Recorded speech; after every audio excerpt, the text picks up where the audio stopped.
तर या उदाहरणामध्ये दिलेलं आहे थीटा म्हणजे या त्रिज्याचल कोन 120 अंश, त्यानंतर हे जे त्रिज्याचल खंड आहे इथून तिथं आहे ते या त्रिज्याचल खंडाचे सेंटीमीटर.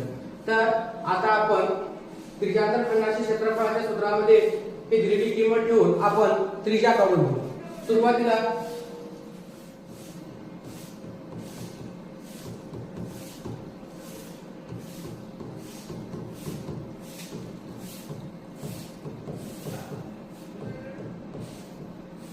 बरोबर 462 याचे सूत्र आहे थीटा बाय 360 गुणिले पाय आर चा वर्ग म्हणजे त्रिज्याचल खंडाचा सूत्र हे. तर याची किंमत दिलेली आहे 462 तुम्ही पुढे लिहितो. त्यानंतर थीटाची किंमत आहे इथे बघितलं तर 120 अंश, आणखी छेदामध्ये आहे 360 सूत्रातलं गुणिले पायची किंमत आहे 22/7. त्यानंतर आर दिलेलं म्हणजे आपल्याला आर काढायचा आहे म्हणून आर जसा तसं लिहितो मी आर चा वर्ग बरोबर 462.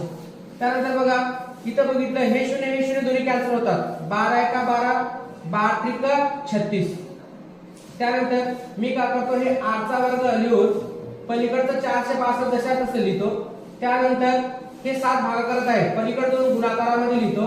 त्यानंतर हे इथं 3 पण आहे पुढे जाऊन वर जाईल, आणखी हे जे 22 आहे खाली येणार आहे लिहिलं. तर बघा इथं बघितलं 22 एका 22 22 दुगणी 44. बघा या 46 मध्ये 44 22 दुगणी 44 इथले उरले 2 आणि इथला 2 म्हणजे इथलं 2 म्हणजे 22 22 एका 22.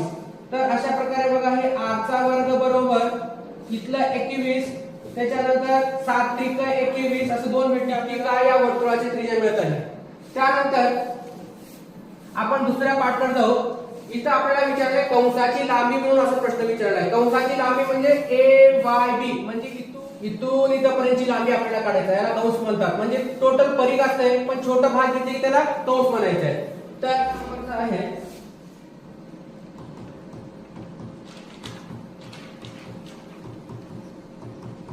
कंसाची लांबी बरोबर 360 गुणिले 2 पाय r. तर ही जी r ची किंमत आहे इथे ठेवायची आहे. थीटा आता आपल्याला दिलेला आहे 120 इंटू 2 इंटू 22/7 गुणिले r ची किंमत आहे 21. तर बघा हे दोन्ही कॅन्सल होतात. 12 एका 12 म्हणजे 12 त्रिका 36 7 एका 7 7 त्रिका 21.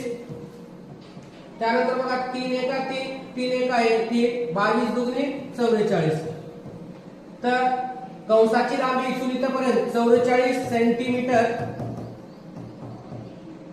मिळत आहे. a y b कंस आहे म्हणून मी असं लिहितो.